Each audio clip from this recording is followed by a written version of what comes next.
A new Substack piece by former Labor Secretary Robert Reich calls out those whom he calls corporate Democrats amid the recent rise of several progressive Democrats across the country. Reich writes in part this: to be sure, over the last 3 decades, Democrats have scored some important victories for working families. The Affordable Care Act, an expanded earned income tax credit, and the Family and Medical Leave Act, for example. Yet they've done little to alter the widening economic inequalities that have taken a huge toll on working class families. And the former Labor Secretary joins us now. The paperback edition of his book, Coming Up Short, a memoir of My America, is out now. Mr. Secretary, thank you so much for joining us again. Always good to talk to you. So let's delve into your piece here a little bit. We're certainly seeing a lot of energy on the left right now for Democrats, progressive candidates, some even affiliated with DSA, surging in at least parts of the country.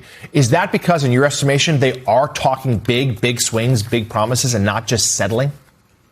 Yes, I think that we are seeing right now a fundamental shift in the Democratic Party that is similar to the shift that occurred in the Republican Party in terms of populism, progressivism, a concern for affordability, a concern for average working people.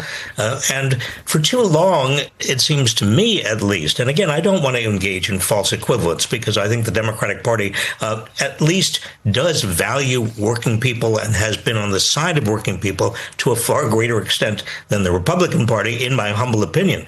But I do think that the Democratic Party is now fired up to deal with the kitchen table economic problems that affect most American families these days. So, Mr. Secretary, you write that you saw the start of the corporate Democrats there in the 1980s and then 1990s. It became a party of big money. And again, we're not offering equivalencies here between the two, but you suggest that perhaps maybe moderated some of their ambition. So what would be an example or two of something they could do that would be big, that would make a difference? Well, I think we're hearing it around the country in terms of progressive Democrats who are saying, number one, Medicare for all, or at least a single party payer for health care that's going to be affordable. Number two, child care. Number three, housing, making housing more affordable and more available, particularly to young people in this country who now cannot afford a house. I mean, issue by issue, what people talk about over the kitchen table really are now central to the Democratic message. And I think that a lot of Democrats I speak with, a lot of Democratic candidates are not getting off on the issues that Republicans want to talk about, issues of wokeism or issues having to do with the Democratic Socialists of America. No, the Democrats are focusing where they should on this issue of what can we do to make your life better off. I also expect that Democrats are going to be asking the same question that Ronald Reagan famously asked in 1980 at the end of his debate with Jimmy Carter, and that is, are you better off than you were at the start of this presidency? And most people are going to say no. When you talk to voters, they are extremely angry at the Democratic Party, even if they didn't vote for Trump. What went wrong in the Democratic Party? How did the Democratic Party become so corporate? And where were those mistakes made? Was it NAFTA? Was it in compromising on single-payer health care? What went wrong?